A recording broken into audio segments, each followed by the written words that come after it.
여러분, 이 출애굽기 모세 이야기는 한편의 아름다운 드라마죠. 약 한 200명 가량의 가족과 아이와 다 합쳐서 200만 명 가량의 그 이스라엘 백성들이 노예살이에서 애굽을 탈출합니다. 근데 애굽의 탈출을 이 애굽 바로 왕이 그만 놔둘 수 없잖아요. 왜냐하면 노예는 다 재산이에요. 그거 다 인건비잖아요.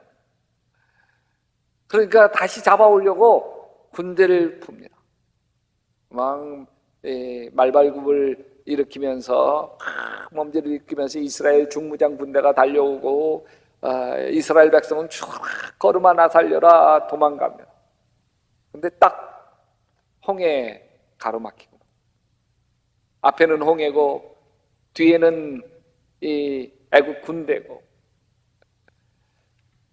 돌아서서 맞짱 떠서 싸울 수가 없습니다. 우리 맨몸으로 이럴 수도 저럴 수도 없는 진퇴양난에 빠져 있을 때 그때 모세가 지팡이를 높이 들어서 홍해를 내리치. 홍해가 쫙 갈라지고 몇 층 높이로 이 물벽이 생기고 마른 땅 밟듯이 이스라엘 백성들이 홍해를 걷고 그 뒤를 애굽의 군대가 같이 따라 들어오다가 이스라엘 백성들이 다 빠지고 난 뒤에 물이 다시 합쳐지면서 애굽의 군대는 물에 수장되고 허우적거리며 물에 빠져 죽어가는 그런 애국 군대를 보면서 이스라엘 백성들이 환호서 이렇게 좋을 수가 없습니다. 춤을 추며 하나님을 찬양하며 근데 여러분 그게 잠시예요.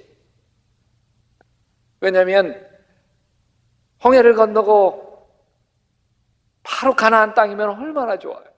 가나안 땅이 아니에요. 광야예요.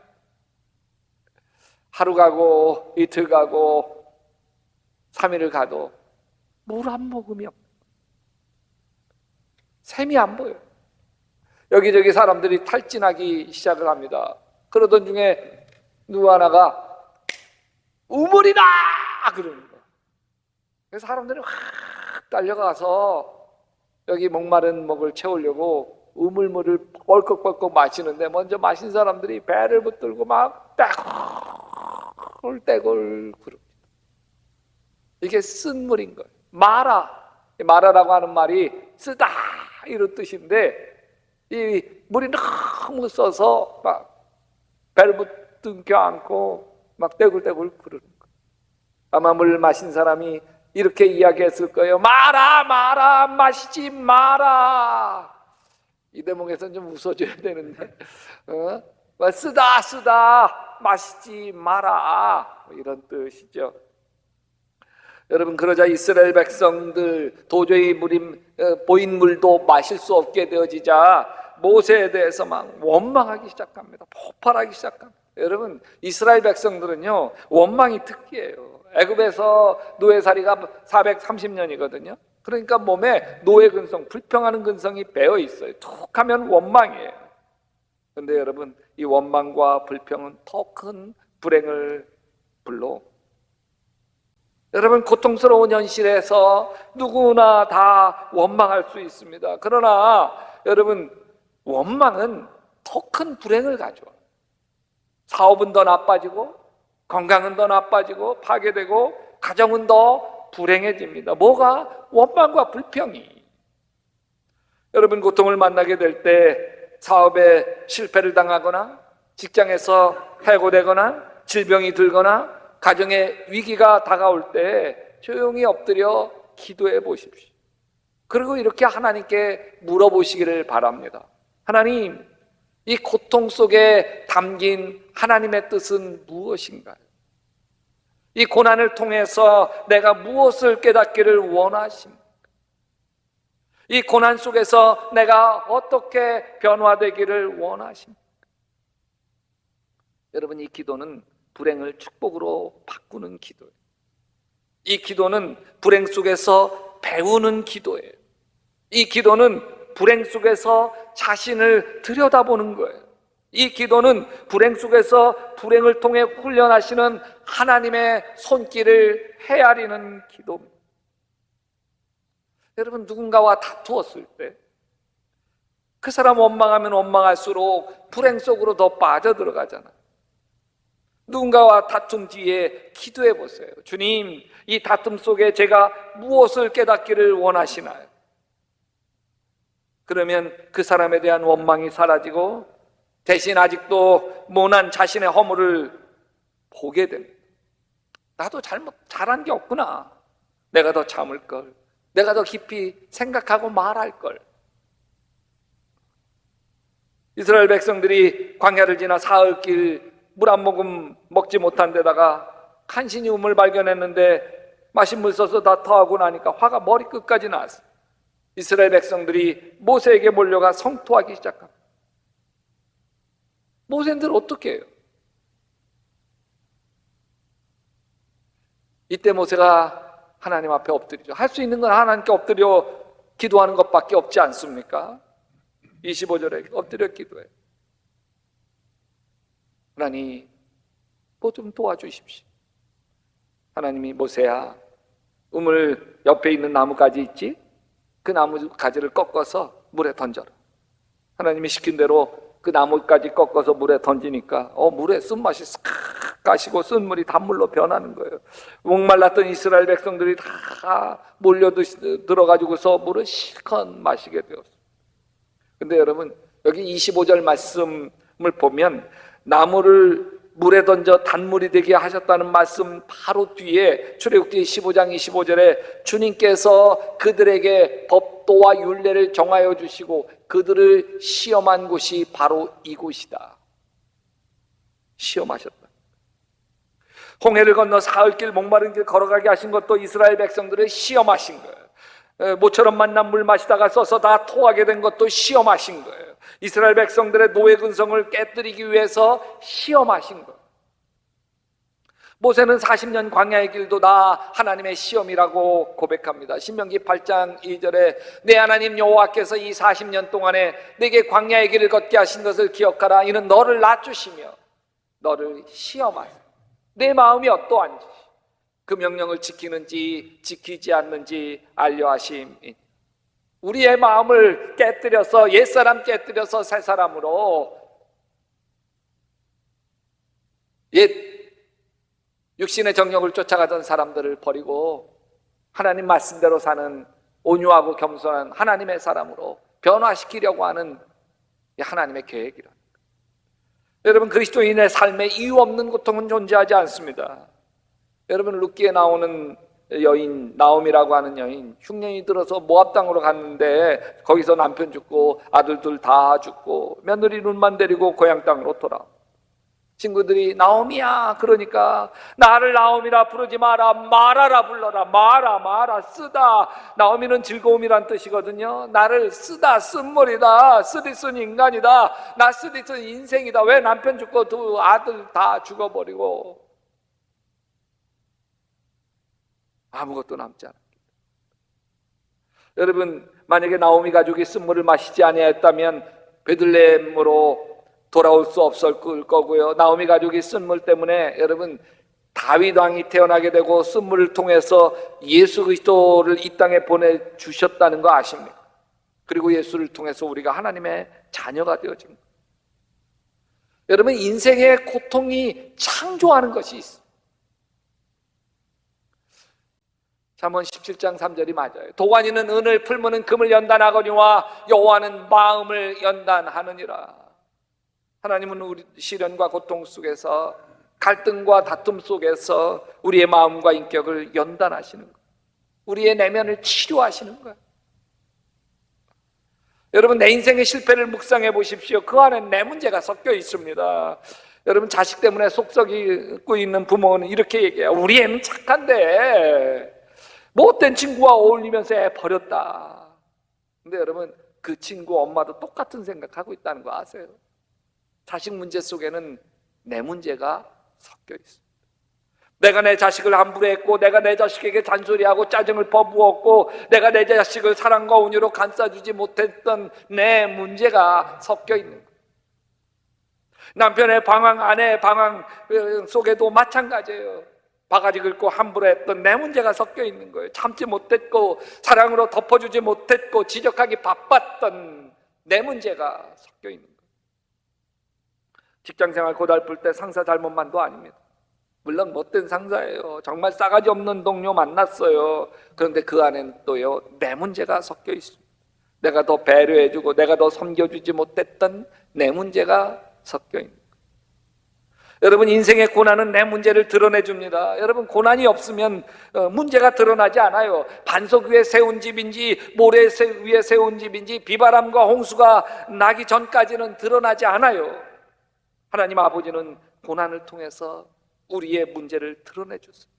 문제가 드러나요. 고쳐주시잖아요. 출애굽기 15장 26절에 나는 너희를 치료하는 여호와임이니라. 광야 같은 인생을 걷게 하시며 문제를 드러내주시고 문제를 고쳐 치료해 주셔서 우리로 하여금 하나님의 축복을 누리는 주인공 되게 만들어 주시는 거예요. 도란노 출판사에서 나온 엄마라고 불러도 돼 라는 책에 KT 데이비스 얘기 나옵니다. 본인이 쓴 거예요.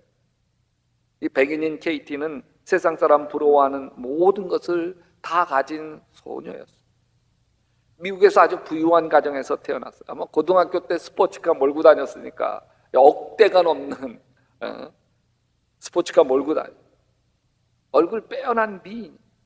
그래서 잘생긴 남자친구도 있어요. 보통 얼굴이 예쁘면 좀 머리가 좀 안 따라주는 경우가 많잖아요. 근데 공부도 잘해. 전교에서 1등을 놓치지 않아요. 좀 얼굴도 예쁘고 공부도 잘하면 좀 싸가지가 좀 없잖아요. 그런데 싸가지가 있어. 이 여학생은 친화력이 있고 리더십이 있어서 전교 학생회장을 하는 거예요. 이 KT 데이비스는 고3 되는 여름방학 때 3주간 우간다 고아원에서 자원봉사를 다녀오게 되었습니다. 가서 첫날 잠을 자고 아침에 눈을 딱 떴는데 온통 새까만 얼굴이 자기를 내려다보고 있더래요. 자기가 눈을 뜬 걸 보고 일제히 아이들이, 꼬마들이 활짝 웃는데, 시꺼먼 얼굴에 활짝 웃는데 아이들 입술 사이로 새하얗게 반짝이는 치아가 드러나더래요. 그 아이에게 마음을 빼앗겨버려요. 그리고 미국으로 돌아와서 고등학교를 졸업하고 대학 입학하기 전에 딱 1년만 머물 작정으로 다시 우간다로 선교 여행을 떠나 1년 동안 섬겨보려고. 근데 어느 날 5살짜리 스코비아라고 하는 아이가 이러더라는 거예요. 이제 20살 아가씨에게 엄마라고 불러도 돼요? 그 말이 완전히 자신의 삶을 바꾸게 돼요. 그 아이를 꼭 안아주면서, 이 아이들은 전쟁터에, 우간다 전쟁터에 아버지도 죽고 엄마도 죽고 고아인아입니다. 그럼 엄마라고 불러도 되지. 이게 시작이 되어서요, 이 아이를 자신의 딸로 입양했어요. 14명 아이를 자신이 입양해서 친엄마가 되었어요. 그냥 이름만 입양하고 이런 게 아니라 진짜 법적으로도 진짜 엄마가 돼서 입양을 했어. 진짜 가족으로 평생 우간다에 살기로 결정.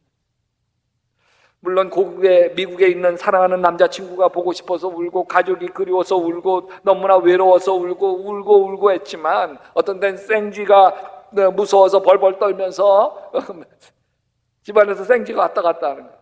그러니까 침대에서 내려오지도 못하고 있는 날도 있었고, 뿐만 아니라 이 아이들 몸속에 벌레가 심어놓은 알집을 파내기도 하고, 기저귀를 가려다 주다 보면요, 이게 애들 학문에서 나오는 지렁이만한 기생충이 나오는 거, 그거 치워주고, 뭐 쉬운 일이야. 이 KT가 우간다에서 자신이 도와야 할 아이들이 400명으로 늘어났어. 이제 모금을 좀 해야 되잖아요. 미국으로 잠시 나오게 됐는데 이상해요. 미국이 낯선 거예요. 자기가 태어나 18년 동안 살았던 자기 고향 미국이 너무 낯선 거. 왜 이렇게 낯설지? 불과 1년 조금 넘게 우간다 다녀왔을 뿐인데 1년밖에 살지 않았던 우간다가 오히려 진짜 고향처럼 느껴지고, 왜 여기는 객지처럼 그렇게 느껴지지? 왜 그렇지? 근데 깨달아지는 게 있더라. 내가 미국에서는 하나님을 바라보지 못하고 있구나. 미국에 와서 예수님을 잃어버렸다는 거예요. 실제로 예수님 내 곁을 떠난 것도 아니고 그렇지만 자꾸 예수님이 멀게만 느껴진다는 거예요. KT가 책에 이렇게 쓰고 있어요. 미국에는 몸이 아프면 약국이나 병원을 찾아가고, 배가 고파서 뭔가 먹고 싶으면 슈퍼마켓 가면 되고, 어딘가 급히 가야 하면 차를 타면 되고, 참 편안합니다. 그래서 먼저 하나님을 찾는 걸 잃어버리는 거예요. 하나님께 달려가야 한다는 걸 까먹는 거예요. 우간다에선 달랐어요. 눈 뜰 때부터 잠들 때까지 항상 하나님이었어요. 몸이 아파도 하나님, 어디를 가려고 해도 하나님 어떻게 해야 되죠? 먹고 싶어도 하나님 먹고 싶어요. 위로가 필요해도 하나님 나 위로해 주세요. 항상 하나님이었어요. KT는 우간다 열악한 환경, 광야 같은 우간다에서 오히려 하나님과 동행하는 놀라운 삶을 발견합니다. 이 아가씨가 우간다에서 마더, 마미, 엄마로 통해요.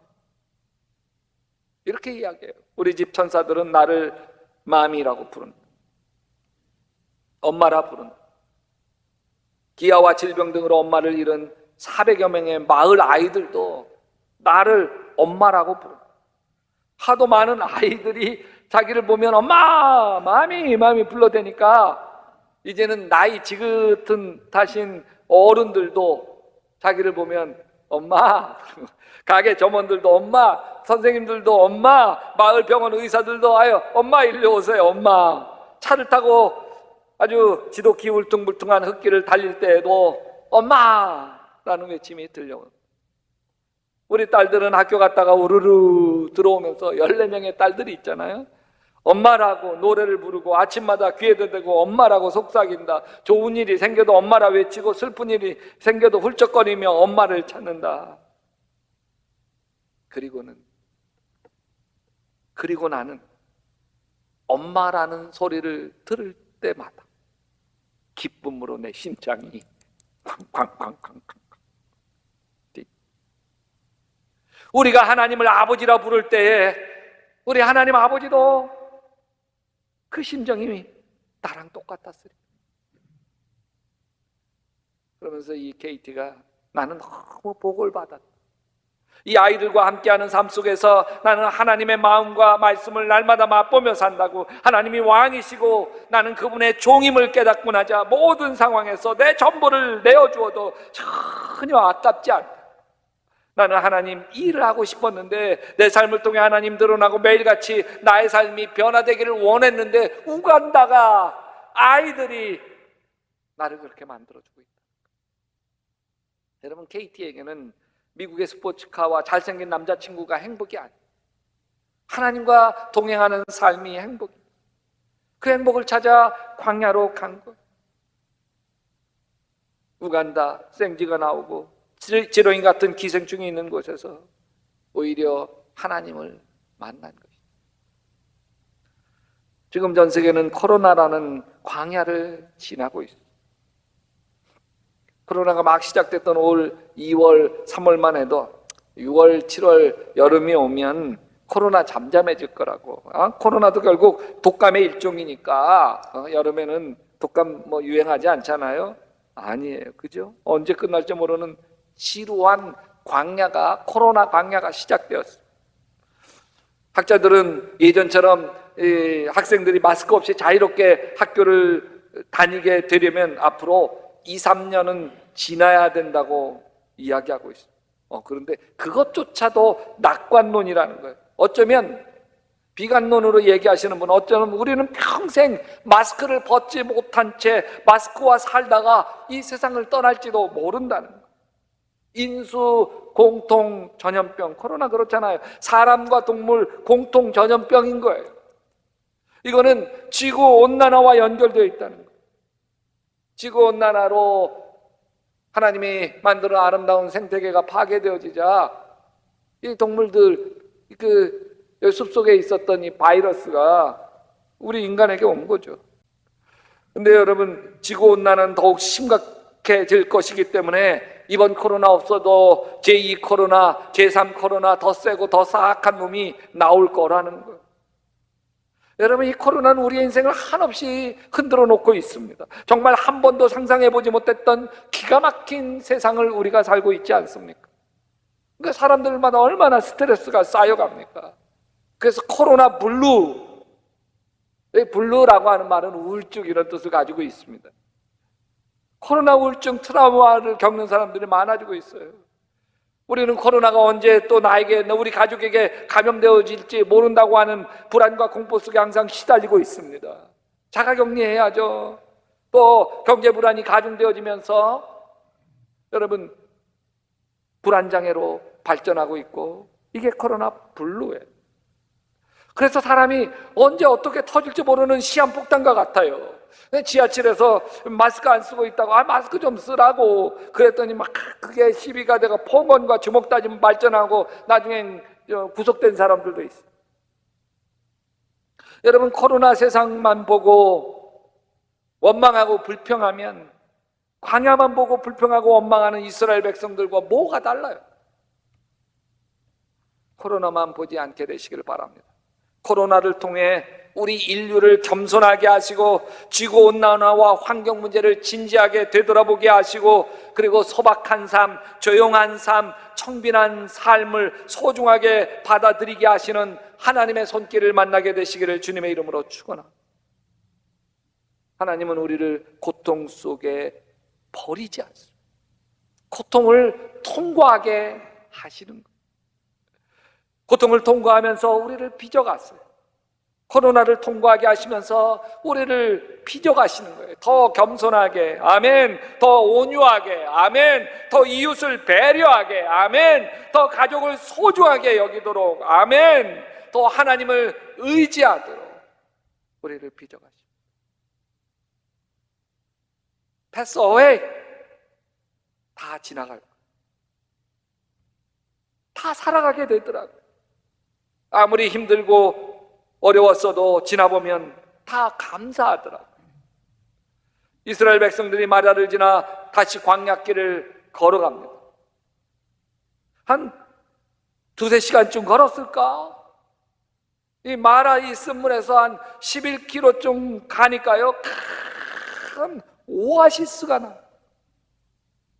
출애굽기 15장 27절에 그들이 엘림에 이르렀다. 거기에는 샘이 12곳이나 있었고 종려나무가 70그루나 있었다. 그들은 그 곧 물가에 진을 쳤다. 이스라엘 백성들이 얼마나 쑥스러웠을까요? 원망불평한 게 말이죠. 조금만 참으면, 조금만 더 견디면 이 오아시스였는데. 여러분, 배우자가 힘드십니까? 자녀가 힘드십니까? 직장이 좀 힘드십니까? 좀 더 견딥시다. 원망과 불평보다 주님, 우리 부부의 이 갈등 속에서 내가 무엇을 깨닫고 무엇을 깨뜨리기를 원하십니까? 주님께 물으며 엎드릴 수 있게 되시기를 주님의 이름으로 축원합니다. 여러분, 마라의 쓴물 다음에는 반드시 오아시스가 기다리고 있습니다.